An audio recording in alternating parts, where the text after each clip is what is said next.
Hello, everyone, and welcome to This Week on Relationships and ROI, where our goal is to help you strengthen, build, and nurture your relationships with your ideal audience so you can have a positive ROI in your business. This is a weekly show where we come at you every Tuesday, I should say, at 2 p.m. Eastern Standard Time to bring you tips. I'm one of your hosts. My name is Jessica Phillips with Now Marketing Group and Relationship Marketing System, where our goal is to help you become a magnet with your marketing versus being a bullhorn. Our digital marketing agency located in Ohio. And my two other lovely co-hosts, we have Mike Gingerich and Ravi Shokul here with us as well. And Mike is a president of website agency Digital Hill, where he's also co-founder of TabSite and founder of nonprofit I Give Global, where he lives and works by the philosophy of always being uncommon and always adding value. And Ravi Shokul is a social media and online customer service expert. He helps businesses and online increase their customer loyalty and in showing them how to deliver 5-star customer service. He's also the founder of The Secrets of 5-Star Service, an online membership site showing businesses and business owners how they can increase their loyalty and sales. So welcome, guys. How are you? Good. Well. Looks like we've got our actual biggest turnout so far in terms of just starting. So it looks like we've got an exciting topic today that everyone seems to be interested in.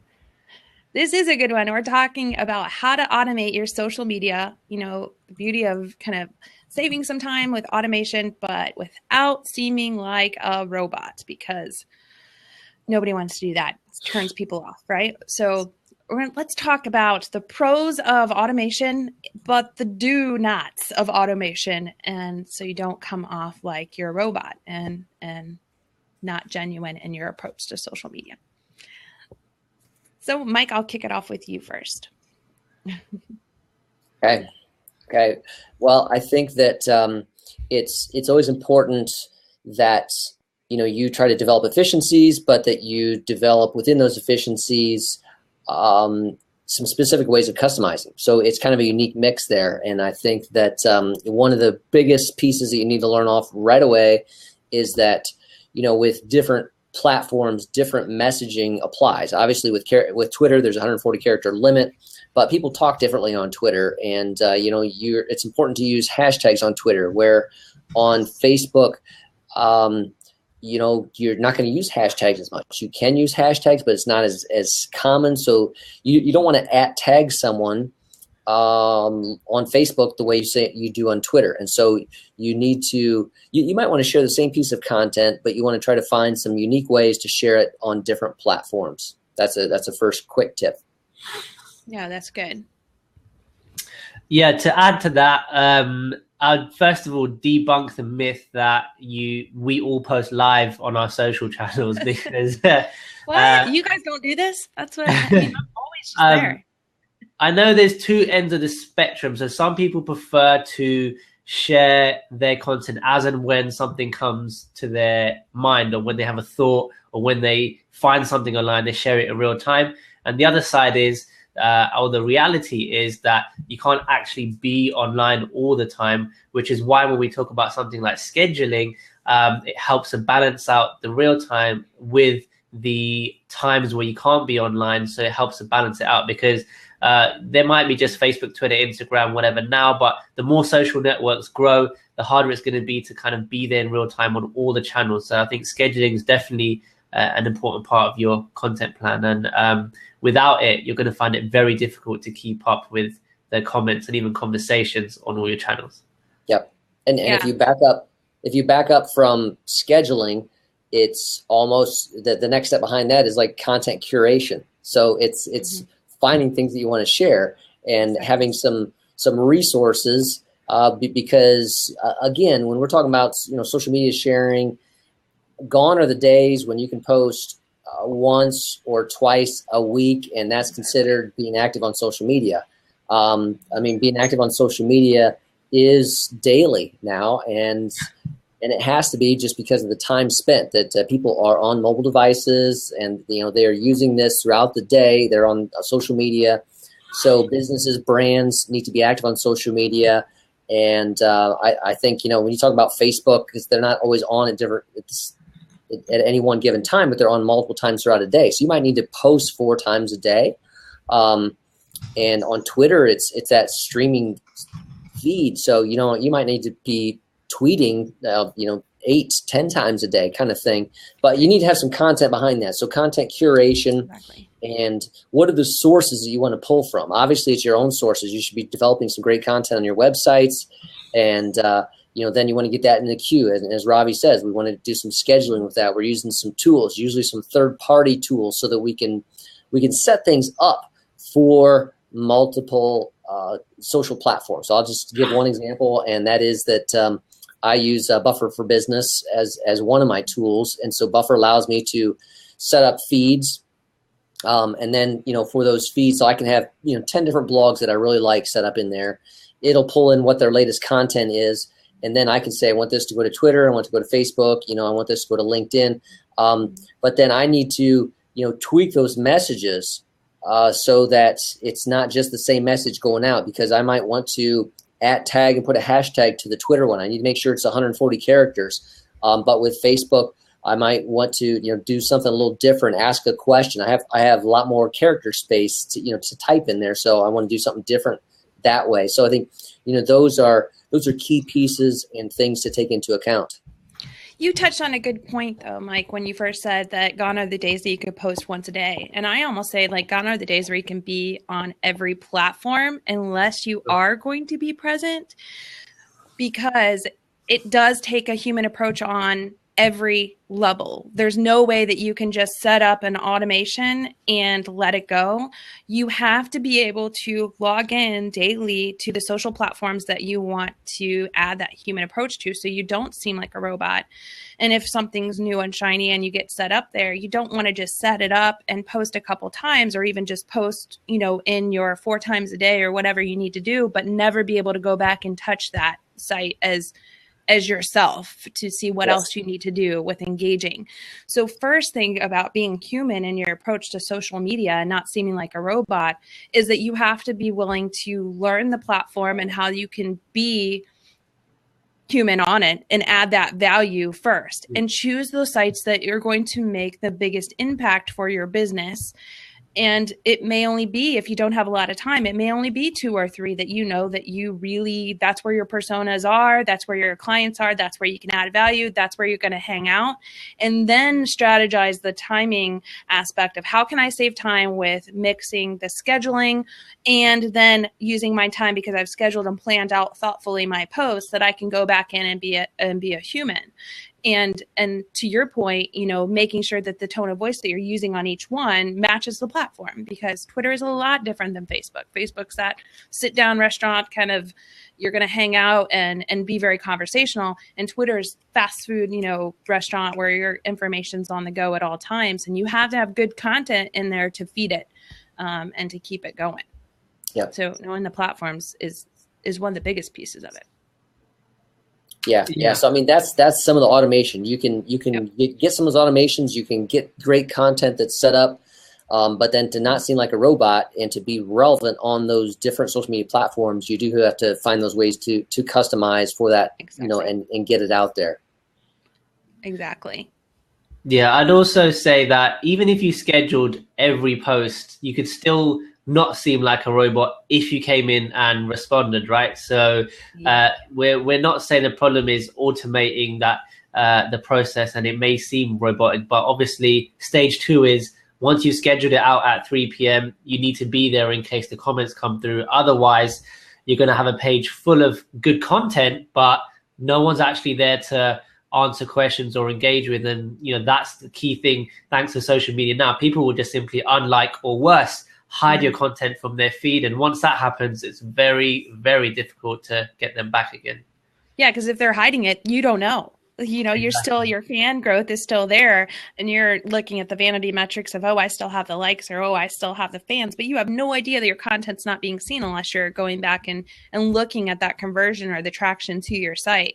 So you make up a good point, using your time wisely to schedule. I mean, all of us schedule, right? I mean, it's no hidden secret. Most companies that are actively putting out content on a daily basis are scheduling. They're using a platform to do it, but they're not just putting the links out there with not a thoughtful kind of comment ahead of time, but they're using their time wisely to maximize it and go back in and engage.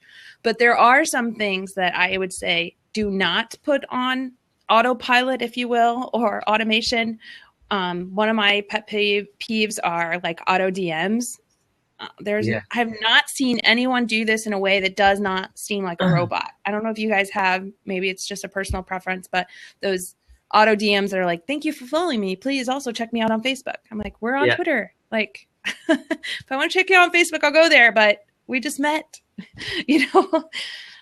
But, yeah, literally, in Hootsuite, I have any DMs that come in there, and I can scan that in one shot, and literally 9 out of 10 are auto DMs that come in there. I mean, it's spammy, right? Yeah.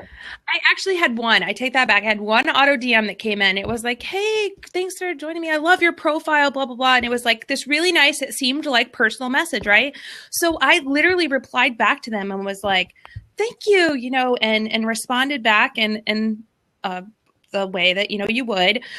But then it was like crickets. It was like they had this auto DM on to seem original and, and genuine. And it was just auto DM. They didn't go back and follow up. So then I'm like, okay, that was just a DM, like what is this? But so definitely do not do auto DMs unless you're going to be there to answer back the responses, I guess, and make it seem genuine.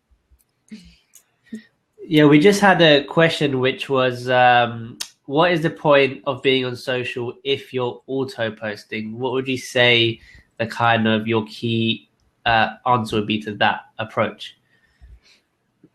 So the unique content that if everyone's auto posting would be your own content that comes from your blog.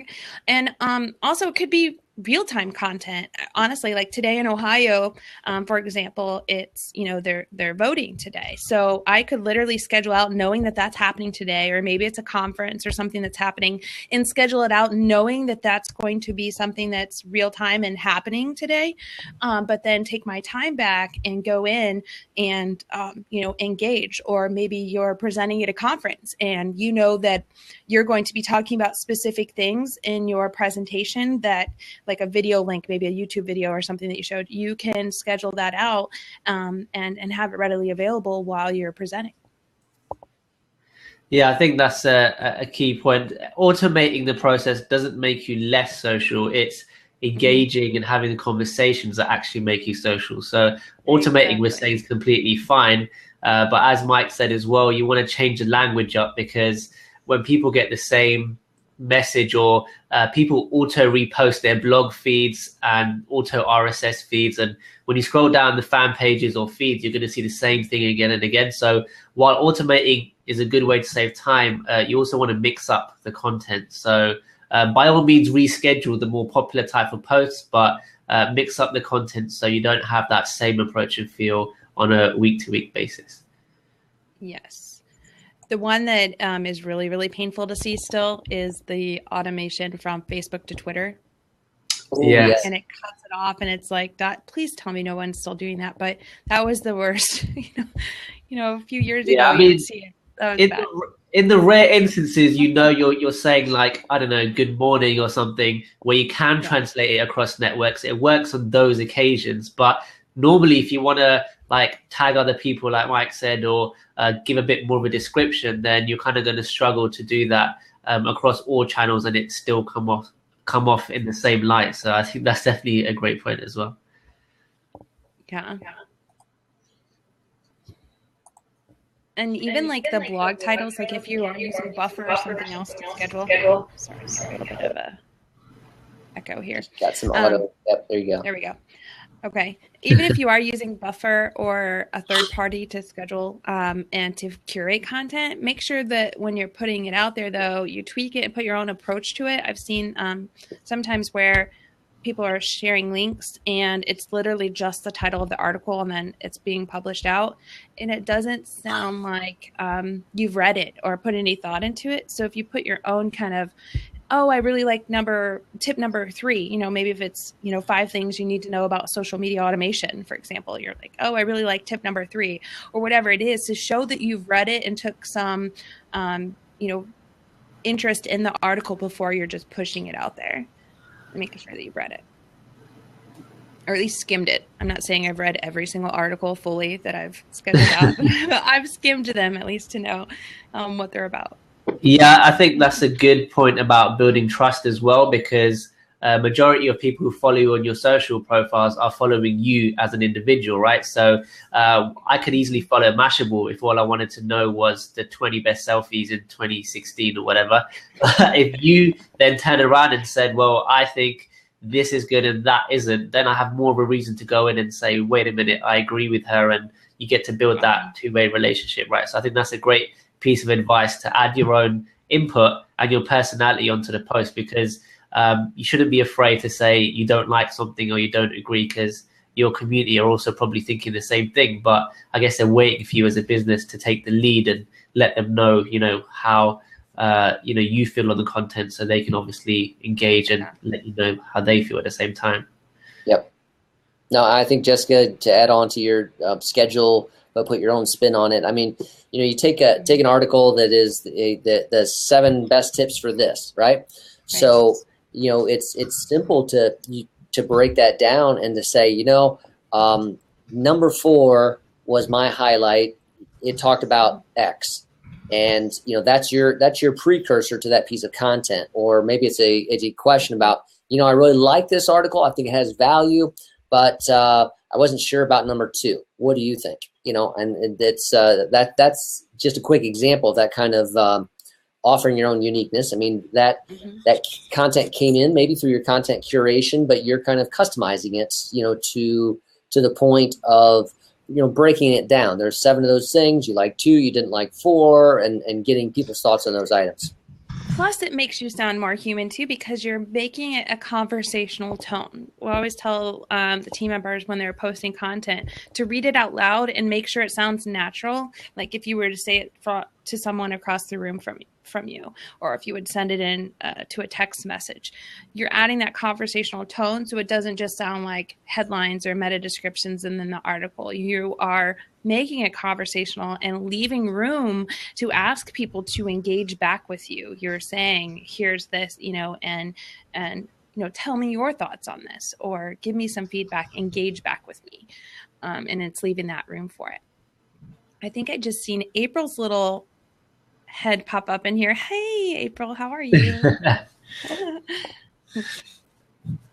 Yeah, I think also when you're automating your social content as well, like things, I think it's important to leave some space in your content as well. While automating the process helps save time, you still want to keep that flexibility to add in something that happens on the fly. So having that space in between content is obviously another way not to seem like a robot. Because if you've got posts going out every 4 hours round the clock, while you might get your engagement rate up because more people are seeing it, you're also not going to get the benefit because, people can tell that this is something that's auto posting, and you're not going to get that genuine look and feel, especially with Twitter, Facebook, Instagram, all promoting video. You can schedule video, but again, keeping some space for real-time activities is going to be key as well. Yes, that's a big one, especially if you have something scheduled out. Maybe it's like, hey, today's a beautiful day, but something tragic just happened at your location. It's a big red flag that you were not present there and that this was not really thought about. So making sure that there's what's going out and what you have scheduled, and making room for the real-time posts is definitely king to not seeming like a robot. And also check trending hashtags, because we've seen a lot of brands who fail with trying to be clever and witty with something that's trending, and then it backfires because it's not in the right context, or they've kind of turned a sad situation into a humorous situation. So always make sure you check your hashtags when scheduling content, because they change in real time. So maybe this week it means something different, and next week other people are using it a different way. So preempt or have a look at those hashtags before you add them in. That's a really good point. Yeah, and someone here leaving space for reactive marketing is super important, and that is exactly spot on. You know, we schedule out so many, but then we leave time during the day for those real-time happenings, like Ravi had mentioned too, and then just for anything that's up and coming and current that you want to push out there. And then leaving the time in between because you want to share from other people. So I know if I have something scheduled at 12 and 4, at 2 o'clock, I know it's time for me to see what else other people are putting out of really good value that I want to share from their profiles because I want to engage with others so I receive engagement back. It's a giver's gain in social. Yes. No, I think we've got a lot of good input out there. I mean, there's to run your business, particularly if you're a small, medium-sized business, and you may not have the budget for a full-time social media person, so you're trying to find some efficiencies. One of those efficiencies can be to curate and schedule some content out, but as we're saying, find ways to personalize what you're putting out with your own thoughts. And then personalize it for the unique platform, as we've talked about. Twitter is different than Facebook, those types of things. And, leaving space for that exact real-time live social media interaction, and remembering that social media is social, and so there should be a two-way street. So are you leaving time just to comment, to respond, to follow up, to reply? Exactly.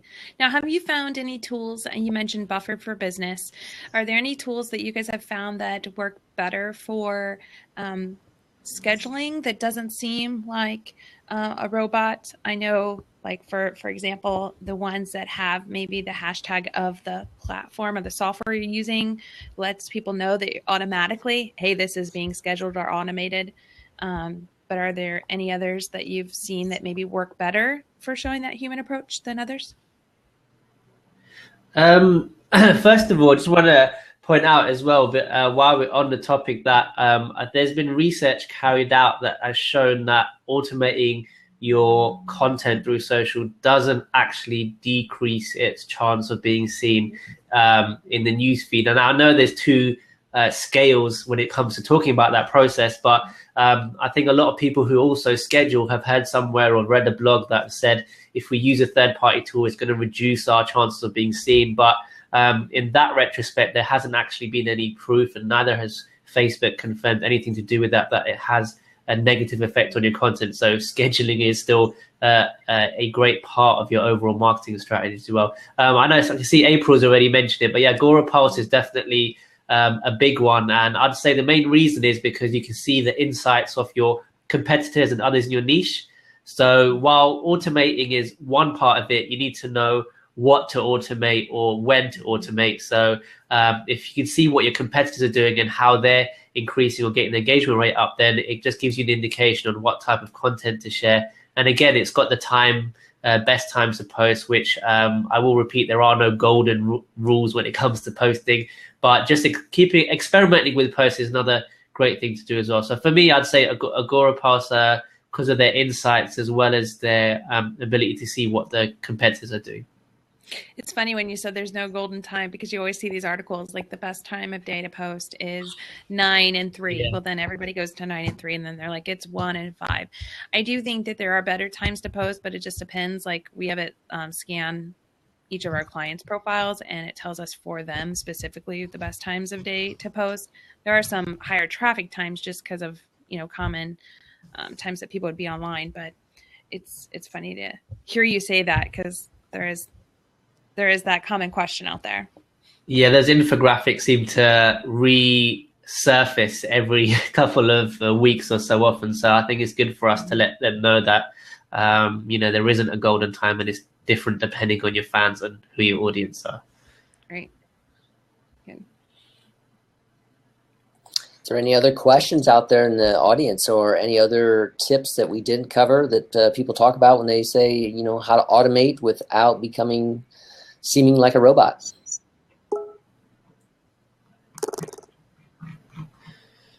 Can't see any new questions, but also you mentioned about the Twitter DMs as well. It happens on Facebook as well, when we talk about people kind of automating the process to get more coverage of their fan page in terms of you might have liked someone's page. I'm still getting messages in 2016 saying like my fan page back again as soon as you maybe like their page. So that's definitely something you want to cut out and avoid straight away, because you don't know if I'm a good fit for your page. It's like handing business cards out to people that have no interest in your niche. So I think still kind of approach sharing your page with others in a careful way and make sure it's a bit targeted.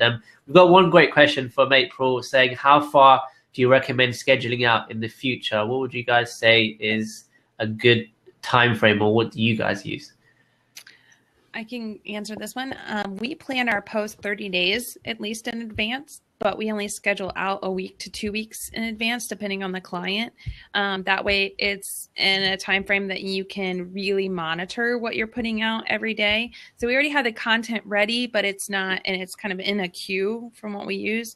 And then schedule though a week to 2 weeks out, depending on the client. And that way we can, be agile if we need to make some changes. So when you say schedule out, is that scheduling out the social or scheduling out the actual content writing? No, we schedule out the actual post. So we actually have, we plan out our content. We're kind of different, but we plan it out 6 months on what our themes are going to be. We write content for 2 months, but then really go through it for 30 days. We have it fully approved, everything from the client. Okay, so there's always 1 month in the client's hands, 1 month that's been approved, always going. That month that is approved, we have it in a queue that then we have it to grab from, but then it's a week to 2 weeks scheduled at a time out where it's literally has a time, a date, whenever it's going out. And then that way, if something would change or something happens, we can really quickly go in and make those something changes. else that was approved and move things around. Yep. Okay, very good. What about you guys? I'm going to say, largely about 2 weeks out was where we're at. And I think somebody else mentioned that, maybe it was April as well, so that we're trying to get, content, general content scheduled about 2 weeks out. So we know what's happening there, what the queue is. And again, I'm always looking through, we want to have certain volumes, times that we want to share as well. So, maybe that's going to be 4 times a day on Facebook. And so, we're taking a look at what does that 2 weeks look like at that, filling the queue, what we want to get out, and always leaving room for those more real-time and spontaneous ones. So, the goal is that there's a minimum of 4 going out today, and hopefully there's, 5 to 7 things that are actually posted. Exactly. Yeah, because the reason you want week to 2 weeks, we look at is that call to action that we're scheduling out, the way that we're pushing that out, is it getting results or not? Because if not, within that week to 2 week time period, depending on the client, we want to change it, and go with, instead of A, B, and see if that performs better. That'll give you enough time to really be able to measure it without waiting for a whole month to pass to say whether or not that was a success or not. Yep. And I think just do not overlook what you just said there. It's to review something, to measure it, to see what is working, what did capture people's attention. We're not even today with automation, what we're talking about here, we're not even really going into the types of content, but you want to evaluate links versus videos versus images, and you want to mix those in, and you want to evaluate what's working on different platforms that way. Exactly. Yeah, I think that's a great point. I personally schedule mine only a week out. And like you said, the main reason is because you're always experimenting with the way you say something, or how you write it, or how the post comes across. And I've actually found the posts that get the most shares for me personally are the ones that I haven't even automated out. It's the ones I might share in real time on the spot because I've seen a video or something, and it maybe because they're also looking at the same content at the same time, or it's a kind of unique time of day where you're looking at the type of stuff. But sharing around your automated content is another great way to get your eyeballs seen, because if your automated content or the content around your automated content does well, then it's going to help bring up the visibility for your posts that you have scheduled in the future. So if people are liking your posts around that time. When it comes to the scheduled time, then they're going to already be used to engaging. And I think adding that in as well, like we said, on top of the automated post, is a good way to keep that engagement level up. Yeah. Yep. And let's see. So April did have a question there. Do you use Feedly, and your thoughts? So Feedly, again, content kind of curation tools. I mentioned that I use Buffer System for that, for bringing in some content. There are multiple tools out there where you can bring in RSS feeds or that suggest content. And I have used Feedly on occasion. I don't use it on a regular basis. And I'll let you guys respond to your uses of Feedly. I have used Feedly, but I've moved to Post Planner. I use Post Planner, and I've just added the RSS for different industries in there, because then everything's in one spot for me. So the scheduling, the seeing what new content is available, everything's just right there, and it is just for ease of use. But I have used Feedly before. Yeah, I haven't touched too much in Feedly. Actually, a little bit old school. I use the Facebook save feature because I'm on Facebook quite a bit. So anything that comes into the news feed, you can save it, and it just allows you to go through a list when you have time to schedule. But same with Jessica. Obviously, the benefit of Post Planner is you get to load in feeds from different pages and different social channels.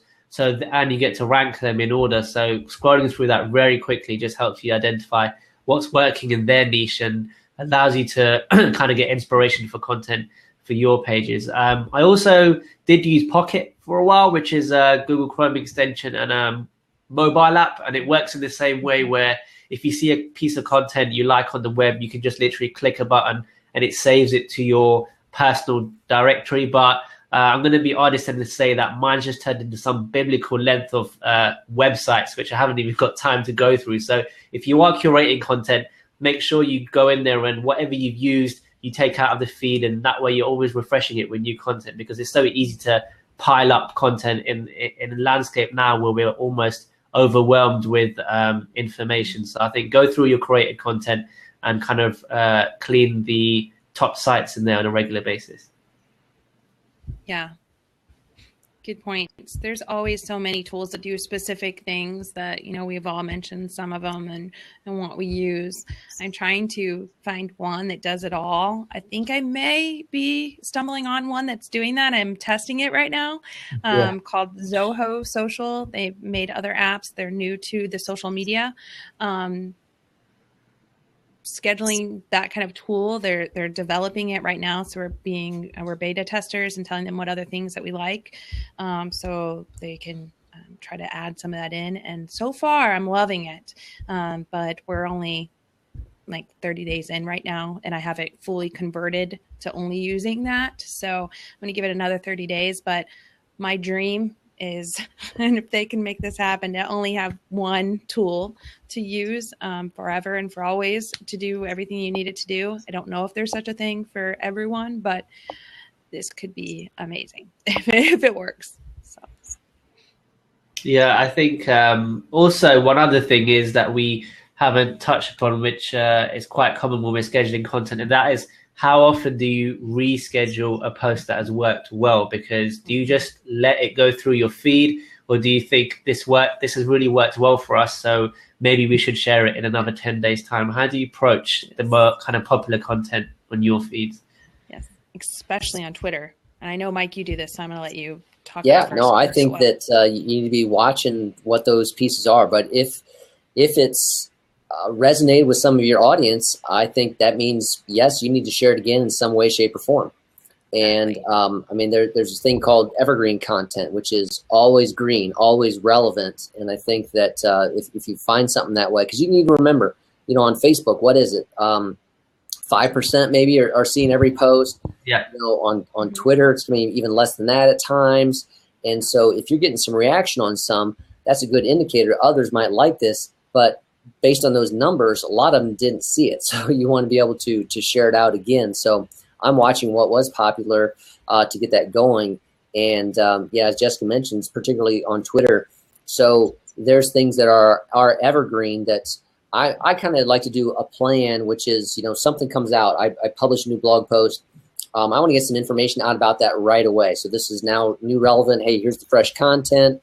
A few days later, I'm going to want to get something else out about that and just say, hey, if you haven't seen this one, or here's a top point, or this is my key thought on this one.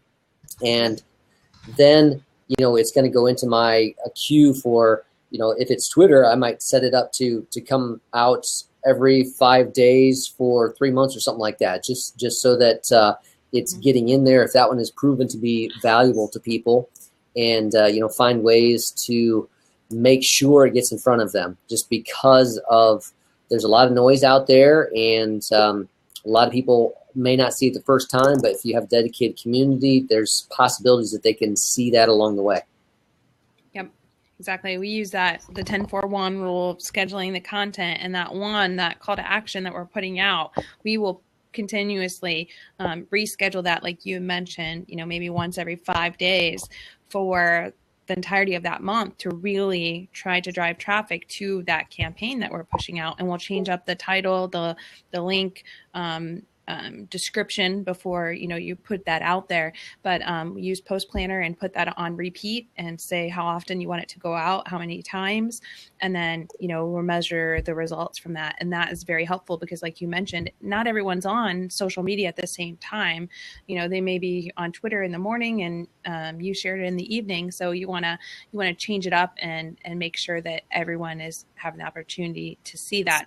You don't have to make it look like the exact same post, but maybe the same image, a little different description, test it out, see which one's performing better, and then put it back in the queue. So you can use it, especially with your evergreen content. And that's helpful to keep driving that traffic back to those blogs that are useful. Yes, indeed.